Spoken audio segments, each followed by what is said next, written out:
All right, it's enough of the countdown. Gonna totally ignore the countdown, and we are going to go live. So excited today. Welcome everyone to another episode of the Tech Behind FinTech.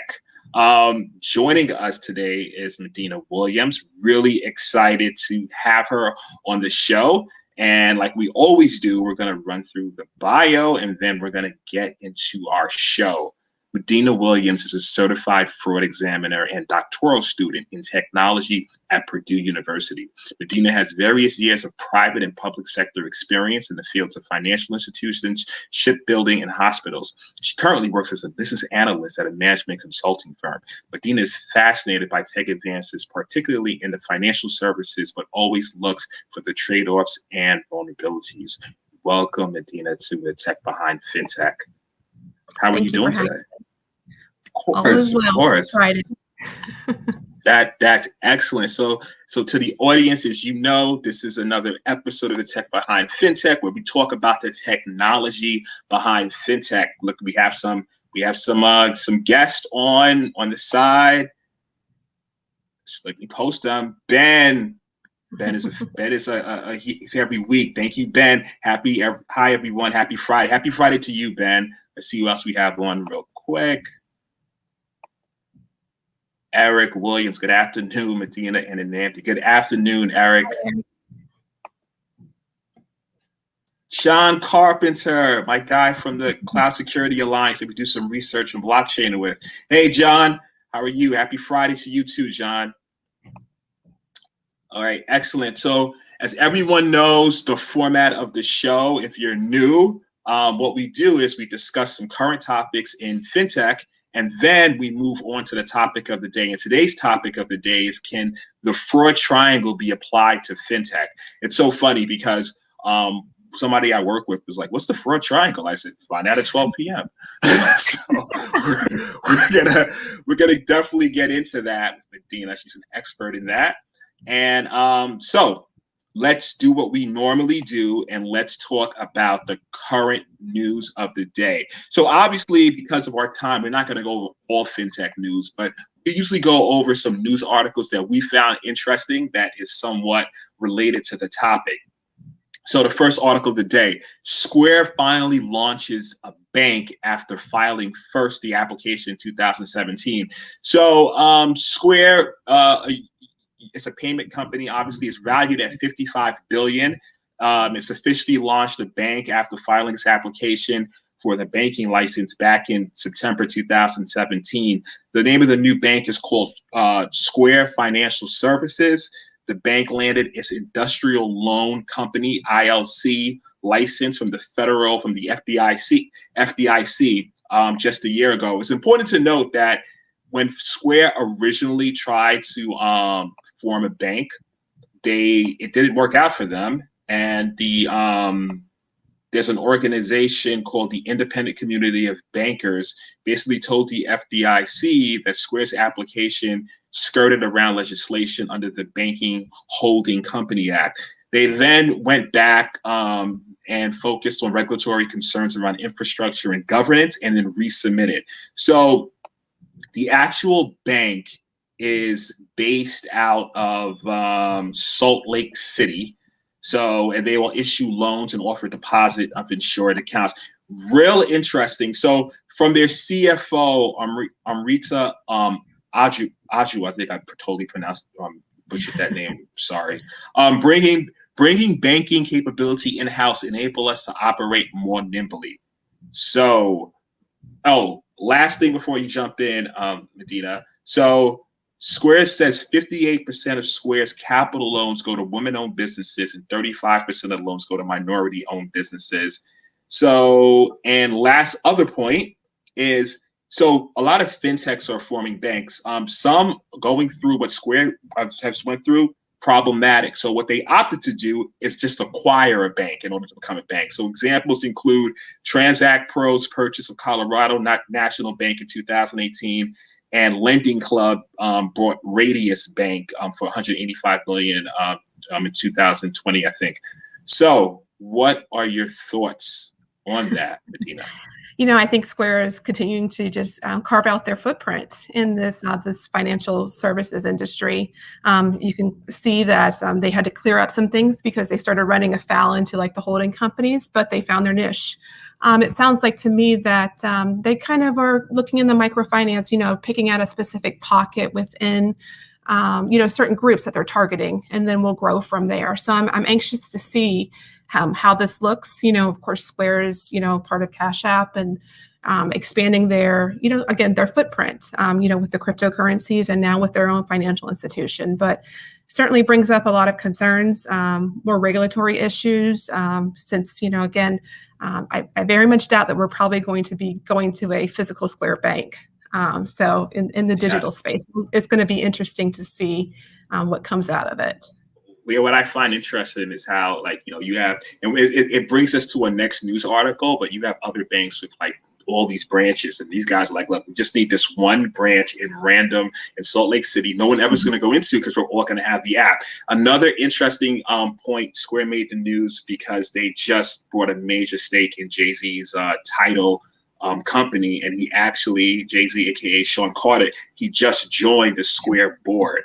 So, me being born and raised in Brooklyn, that's a big deal. It's a big deal. So I'm pretty excited about that.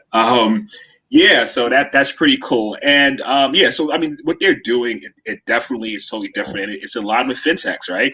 And what's interesting now, if we shoot to this other article that's related, there's been tons of branch closures with different banks. So there's a few things I want to mention. 3 banks, Bank of Ireland, TD Bank, and HSBC. So HSBC announced the closure of 82 branches in January, set to take place between April and September of this year.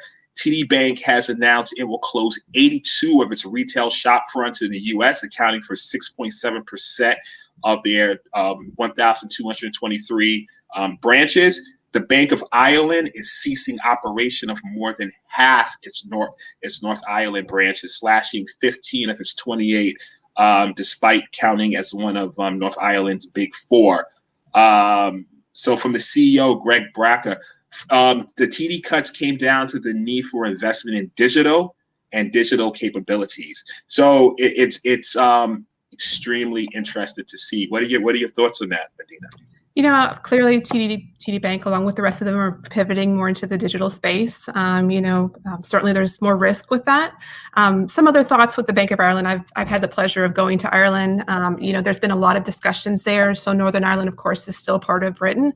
And with Brexit, I know that those two governments have been in discussion of, hard border. And I think that probably some moves of consolidation, in addition to, those just ongoing diplomatic discussions, is probably par for the course with why some of those closures we're seeing in the Bank of Ireland. I mean, and we think about it. I mean, we're in the middle of a pandemic, and I mean, I'll ask you, and I'll ask our attendees, when's the last time you've been to a physical bank, like literally inside a bank, since March of 2020? Yeah, I think I was in there probably right around there just to get a Notary Public. That was it. So that's the last time. So since March, you haven't been to a physical branch? No need. There's so much stuff you can do with your smartphone, right? That's the point. Hey, Ben, Eric, John, when's the last time you guys have been to a physical bank? Out of curiosity, just taking this rough poll right now. 3 times, Edward. Okay. Brave man. So Eric, let's okay. We're getting a couple of things. Oh, that's right. I see the comments, and everybody sees the comment. So Edward says 3 times. Okay. John says a few weeks ago. Okay. Ben, probably 2018 was the last time we took it. Okay. So, I mean, just from a little quick poll, nothing in 2020. So, and then in 2019. So, I mean, this is just from a quick user poll. this could explain why branches are closing. I mean, look, Yep. Put it like this. My mom, and she's not like, look, love her to death. She's getting into the whole technology thing. And she's like, I need you to teach me how to cash a check on my phone. When she starts saying that, you know it's real. Like when she doesn't go to a branch, when she starts using the phone app to cash checks, it's a wrap. That's all I'm saying. Okay. What else is going on? Ever says three times in March 2020. I think we have a question actually from Eric. Eric Williams. Medina, can you explain how precisely does the risk profile change with the migration to the digital space? Good question. Yeah, that's a great question.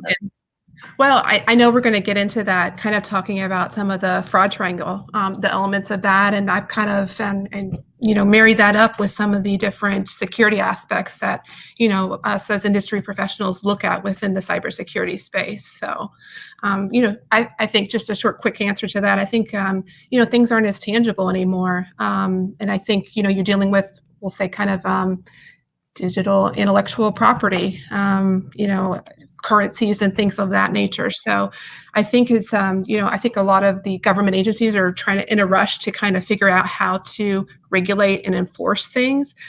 So, it's just a lot of things that are less tangible, and a lot of regulatory agencies and a lot of other financial institutions that are, in a rush to kind of carve out that space. And then, security is coming after that, secondary. And I mean, one thing I would say is this. I mean, something we talk about. I'm like Medina. I'm also a doctoral student, and one of the things that we talk about a lot of security classes is, and also I even mentioned to clients, right? Policy, human, technology, right? In that order. So when you go into the digital space, like, what are your policies that you're going to now start putting in place to manage things, right? Like, so now you have to kind of start looking at your risk, your data risk, your, IAM, identity access management.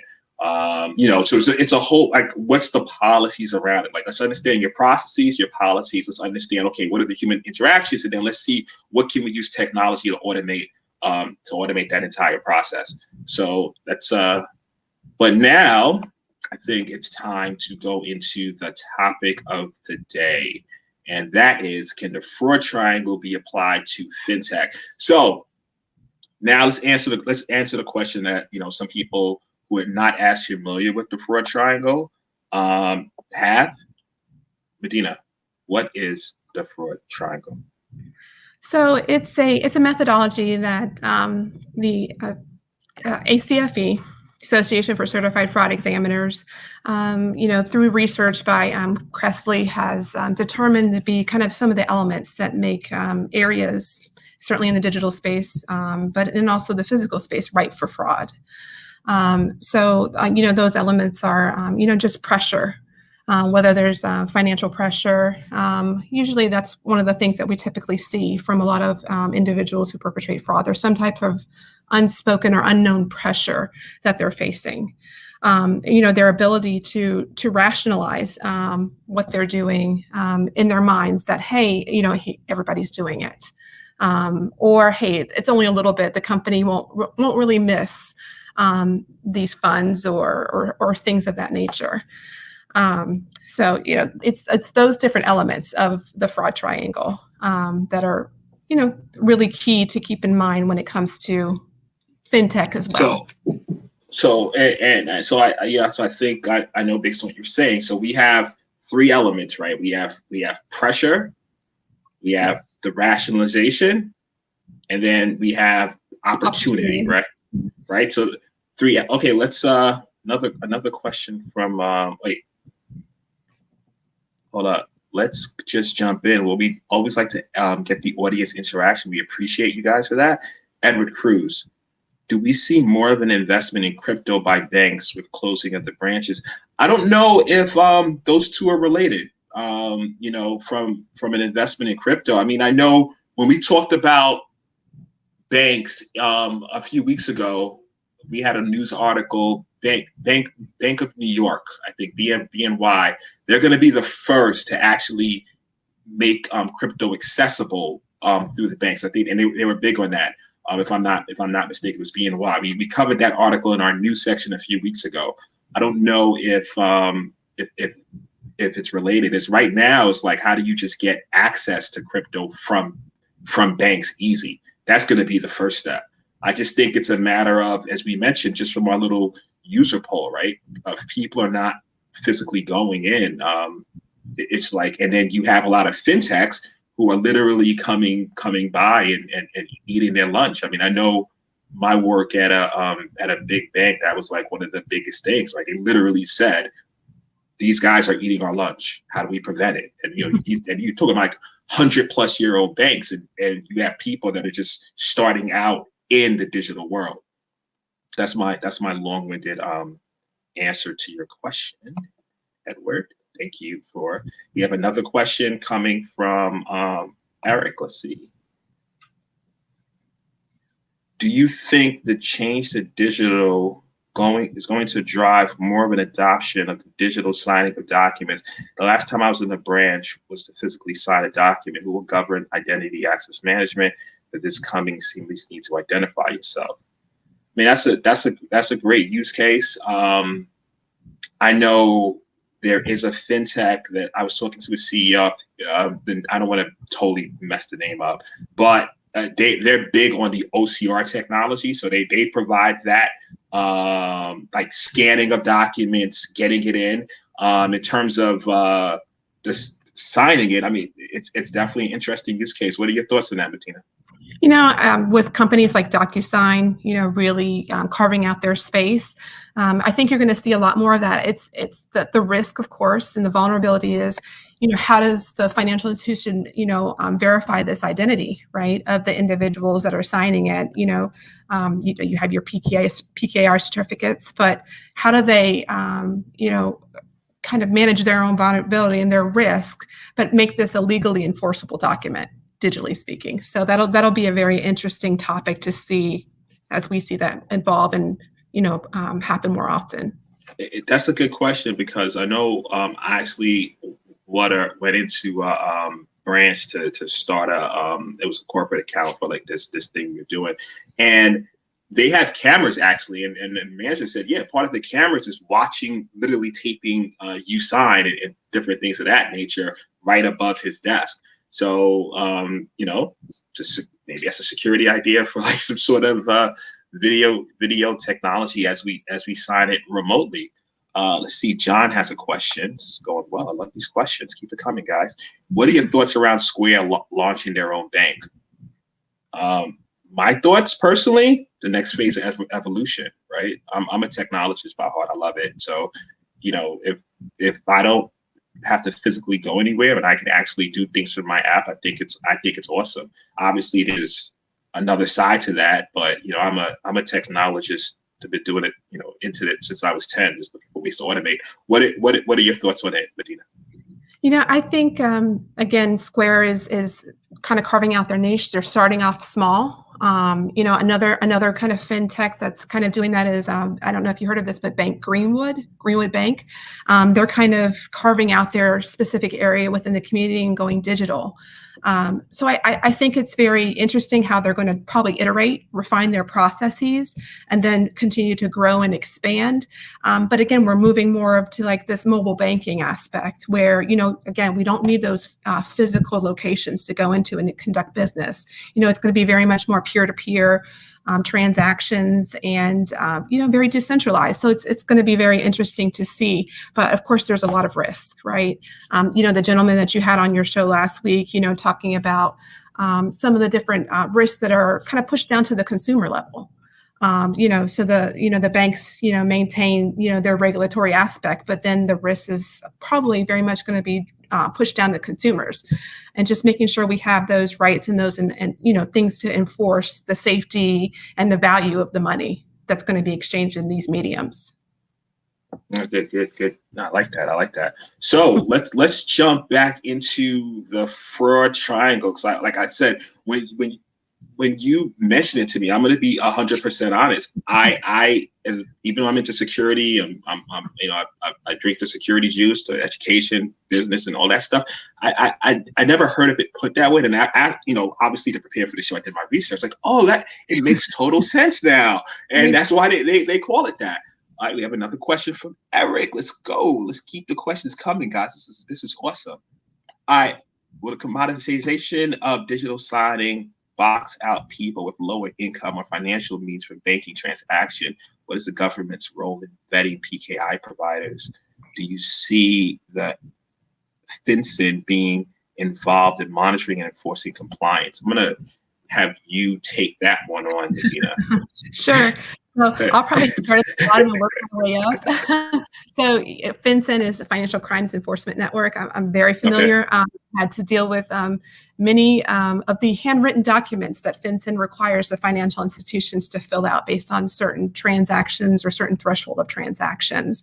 I think, again, they're catching up with this digital revolution. I certainly feel like, with FinCEN, there's the whole aspect of know your customer, your anti-money laundering, because, we have, as I like to call, yes, AML, just a lot of opportunities for individuals, especially with this, the digital currency, to find ways to, insert illicit funds in the system too. I think, again, FinCEN is definitely going to come down, and once they clamp down, it's going to be hard, but they're still trying to catch up with this evolution and how to track things, especially with blockchain and all those other cryptocurrencies and capabilities. The good thing about blockchain is it's literally all there, it's all on the chain. There was some interesting companies doing blockchain investigation work. I was literally reading about some in which it is so funny. Another angle, they actually work with divorce lawyers to track crypto currency from the spouse. So that was a real interesting. I was like, oh wow, I didn't even think about that upon reading it. Let's see what Eric is saying. Hold on, Eric, yes, that's the fraud angle I was thinking of. That's the job of FinCEN, as you have highlighted. Good stuff. So now I think we want to move into this great doc that Medina has brought with her, and let's add it to the stream and let's talk through it. All right, walk us through how the fraud triangle could, and I see one of my favorite things, CIA, the CIA triad. That's the staple for cybersecurity. Okay, let's go through it, Medina. So some of the research that I'm starting to ask in my doctorate program is to kind of see how the fraud triangle transfers into the cybersecurity space. So since we have triangles and CIA has the three pillars, although I know that there's some talk about expanding them as well. I just wanted to kind of overlay some of the things, and we can see how there are some elements that are already kind of close together. So we have, the aspect of opportunity within the fraud triangle, just having the ability, whether it's lack of dual control, when you think about physical controls or on a computer system, I think that also goes, in hand with, IAM as well. But then you also overlay that with availability, of the data. So, there's the two aspects that are kind of have a tendency to mutually kind of collide, the opportunity, but also you want to make sure, again, data availability is very important. Moving over to the right-hand side, as I mentioned before, you have the rationalization in the fraud triangle. A lot of fraudsters, they rationalize why they're doing it, from the pressure aspect. Hey, as I mentioned before, the company won't miss too much of these funds, or I'm going to go to Vegas and then I'm going to put it back the next week. Of course, we know that never happens. But then you also have, integrity of the data that you need to ensure. So, just having those two aspects, kind of trying to figure out where those collide and where there's some kind of common area, but then where there is a little bit of a difference. And then finally on the left side, you have, of course, your pressure. I mentioned that. thinking of it in the cyberspace, I mean, I like to call maybe cyber criminals just opportunists, right? So you have, sometimes there's the pressure, but then also, again, on the flip side of CIA, it's just you got to, manage that confidentiality of the data. So, you have people who are pressured who will do anything necessary to, try to, find some funds that they are needing. But then you also have to, from the company's perspective, a lot of times is maintain the confidentiality of the data. Looking at some of the applications I have on the right-hand side here, you think about AI, and that's great. It's a great way for us to leverage these vast amounts of big data that we have. But then you think about the risk of people inserting in fraudulent data and how that kind of perpetrates through the system. How are you going to have develop leading and lagging indicators to know when that's occurred? The same thing with automation. You want to automate things, but what if there's some, corruption or corrupted data in the system? So same thing with, the blockchain, the cryptocurrencies, and then the smart contracts. You got to really kind of think about the flip side of these things, about how, these are great tools, but they're vulnerable too. They're vulnerable to the data that's put in, and how can we, go into development of, with fintechs and things, knowing that, there are bad actors, we know but how are we going to make sure that we try to minimize their influence and their impact into the system? So. Yeah, I mean, a few thoughts on that, right? I know we're actually working on a smart contract security standard as part of the Cloud Security Alliance. And John Carpenter, we're on the same. It's a professional organization. We both work together on that effort. The thing with smart contracts, I mean, obviously, it's really, I look at it like another application. So for me personally, I look at it more as application security, that once it's deployed, it's immutable. So then, how do you think through and start putting things in place prior to deploying it on your blockchain? Obviously, when you go into the smart contract now, it's on the chain, but it's interacting with things on the outside that they call Oracle. So it's interesting how you put that with artificial intelligence. I like your point, because it's part of another research project I'm working with at Morgan. Is like, you're looking at AI, all that data, but now if you corrupt those images, then that's going to be problematic in the final result. And then with the rationalization and integrity, kind of want to jump into that. So I know we talk about integrity. It's like, okay,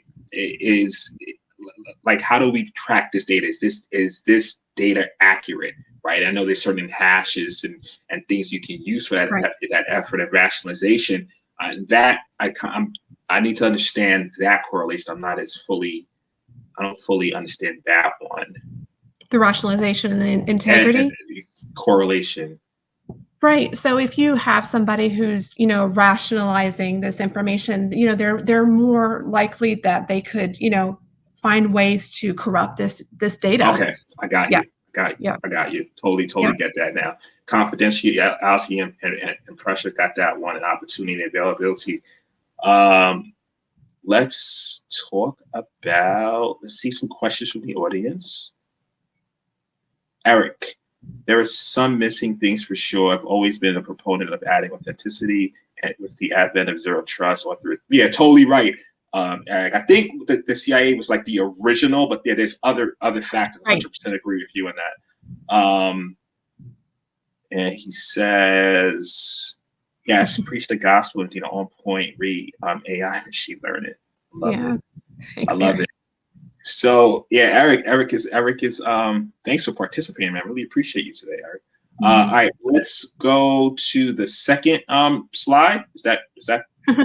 Do that right now? Oh, we could. Those are my other slides that I have for some other projects I have. But yeah. Okay. No, it's fine. We can keep it. We can keep it here. I didn't know if you want to go to the second or third one. So that's fine that we keep it here. Matter of fact, we're gonna keep it here. Is there a way that I can? I make this thing the whole thing.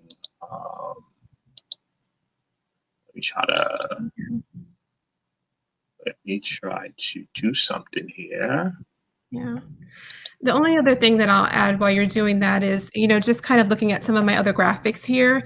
As we're probably seeing, third-party risk is a very big deal here. You have to rely on these third parties, and as we continue to see from a lot of the let's say incidents with data spillage, we'll say, and companies being hacked for their data, that's an element of risk. Kind of to Eric's points about the government regulating PKI companies. Again, these are all elements that are aspects that the government needs to take into mind, and to the point that the government may end up incentivizing, so not necessarily getting directly involved with PKI and oversight, but just incentivizing the behaviors that they kind of want to see. But again, that doesn't take away from the risk from companies who are operating in the fintech space of having to do business with third parties. And once you take on, you have your own risk, but of course you take on the risks of those. That third party, I mean, when you talk about third party, I'm always thinking from an application security standpoint, and that opens up, it's even deeper than what most would say, okay, this is just a third party business that I'm interacting with. A lot of application security hacks that we see now is more coming from the supply chain. So third party can be as simple as root level as literally a library that you're using in your code, right? Because let's face it, no one is writing thousands of lines of original code. You pull in a library, you leverage that library to do other tasks, right? And sometimes you start leveraging a lot of open source libraries that you can be 5 versions behind, right? And you're just pulling it. It's just not really controlled. That process of gathering those libraries is not controlled in a meaningful way. So you can literally have something in your code that has open vulnerabilities in it that your firm doesn't have a policy around. So that third party risk, it spans throughout multiple levels on the supply chain. So that's a good point that you raised. Right. And I will say, kind of my question there at the bottom there is all these aggregating all these risks up. When does it actually become fraud, right? Because the fraud is the intentional misrepresentation of, of facts or information in order to, gain something, of value, money, information, intellectual property. So, aggregating all these risks up, that companies have to do business, where's the level of responsibility for the companies, and when does it get pushed down to the consumers? And, having all these, data breaches that we see, we call it hacking, but, fraud and hacking are very, very close, bedfellows. It goes, very close hand in hand. But I don't think that there's quite a dividing line yet of, hey, this is definitely fraud versus, this is just a breach. So I remember,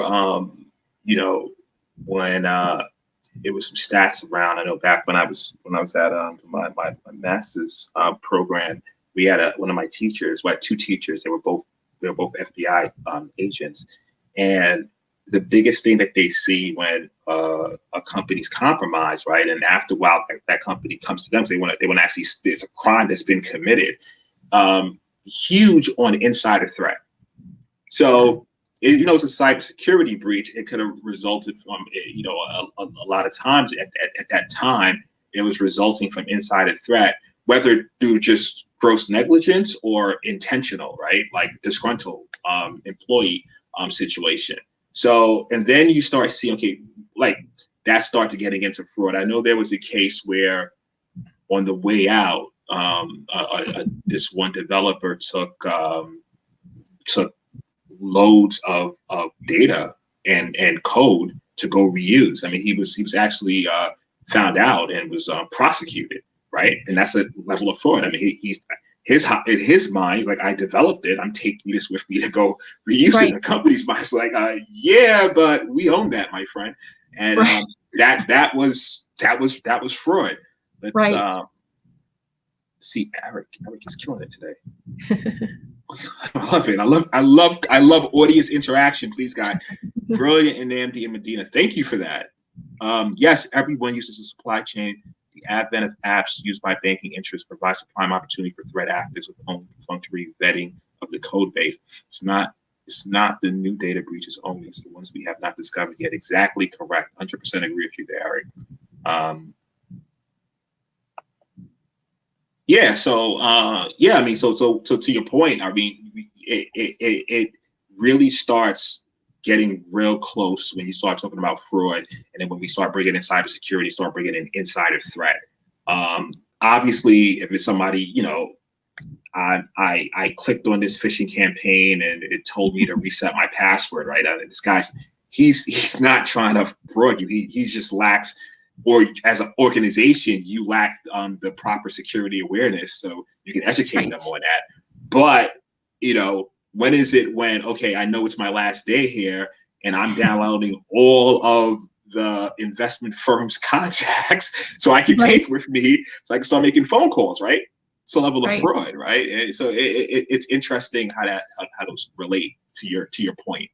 Right. I know, I believe that Tesla recently had an issue with one of their engineers who decided to use Dropbox to pull out some sensitive plans and information. And, you know, certainly with companies, there's a reputation risk of letting this get out because it looks like that there's as you mentioned, like there's a weakness within. So they're very keen to, you know, keeping this under wraps. But it's definitely something that, especially in the fintech space, where it's almost, you know, you've been hacked or you haven't been hacked yet. So just something for a lot of these companies to keep in mind. But, you know, this fraud triangle helps with, you know, kind of really looking at those risks. And I looked at overlaying, you know, again, these CIA, and I'll say plus principles, because I think a lot of them, you know, go hand in hand and, you know, just help give a broader picture of the risk that we've kind of really been kind of going into today. And some of the audience members have been mentioning as well. So. And I mean, there's a few things I want to say about that, right? So, and this is a thing that we've been talking about lately or offline, where a lot of money gets spent on prevention, right? Can we prevent it? And another argument to that is more money should be spent on detecting, right? Because I mean, look, can you prevent 100% of all security issues? Probably not. But can you detect it? And the sooner it's detected, then, you know, the proper incident response and, you know, stop the leak happens. And it's like, how do you put things in place to detect it? So I want to kind of get into, before we start closing out, I know we're 8 minutes over. Can we leave some potential solutions? So back to the detection, right? An investment in real-time monitoring technology. Another thing that I looked at was an effective and trusted whistleblower channels. The Association of Certified Fraud Examiners reported that to the nations, highlighted how most frauds come to light through tip-offs or whistleblowing. The report found that businesses with whistleblowing hotlines detect frauds faster than those without such hotlines.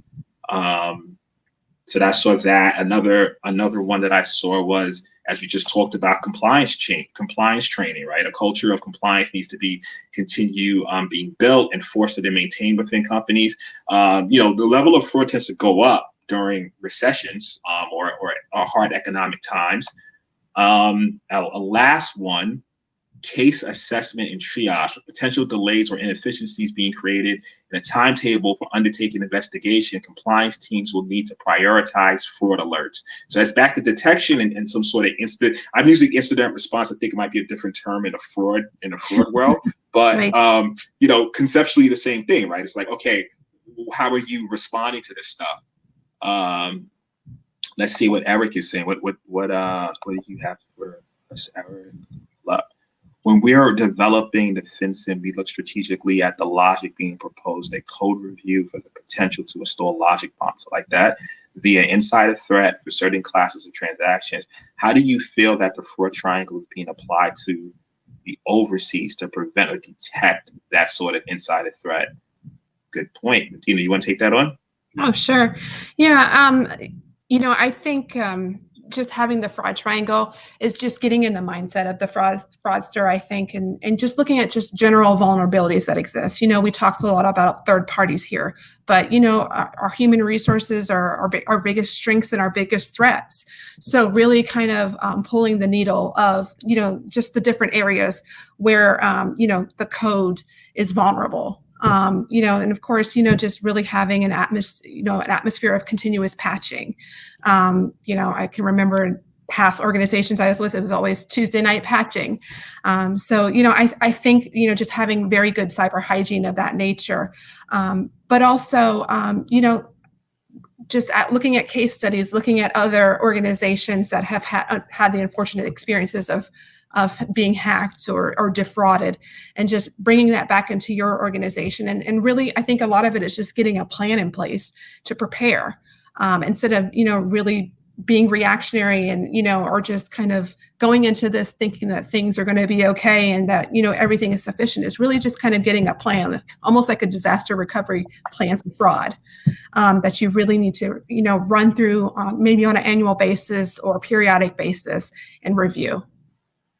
Not all good. And Eric, in terms of code detection, I mean now we're getting on that last thing, we're getting to the application security space. So as Medina mentioned with cyber hygiene and the concept of DevSecOps, the concept of shift left. So overseas I like code reviews, right? I still think that's a thing. Like we should do a review of code.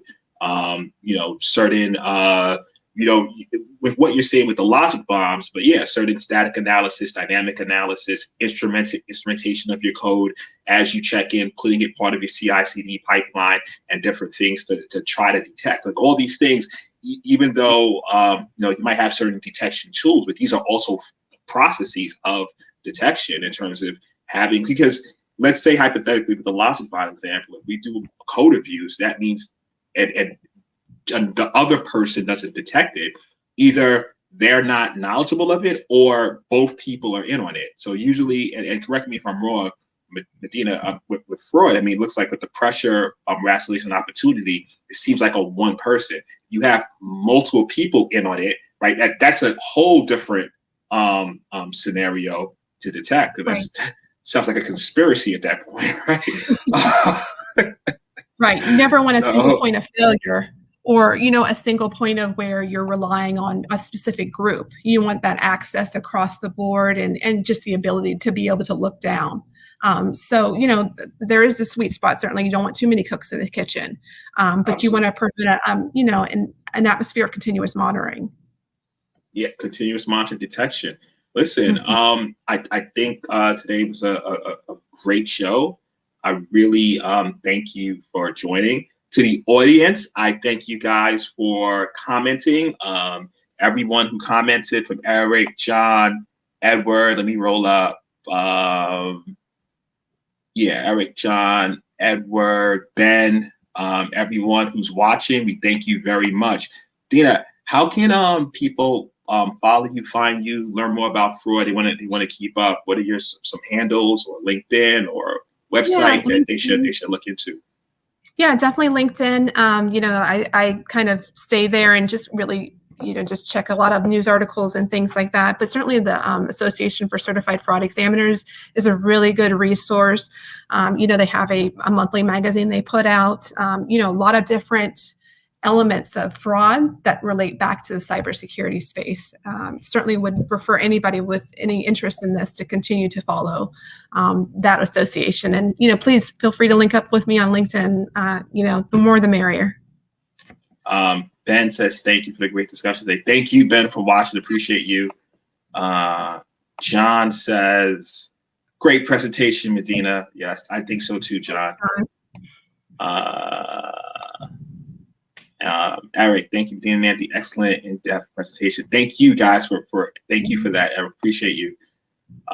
And like always, I think that will conclude our episode. Remember, every week we are live 12 p.m. on Fridays. Definitely tune in, comment, check it out. We always talk about various topics around the technology behind FinTech. Thank you all for joining in. I wish you all have a great weekend, and take care and see you next week. Thank you very much, Medina. Really appreciate Thank you you for for joining. having me. Before we go off, stay off, I want to talk to you for a second. So Sounds good. thank you. All right, guys, take care. We're gonna go offline right now.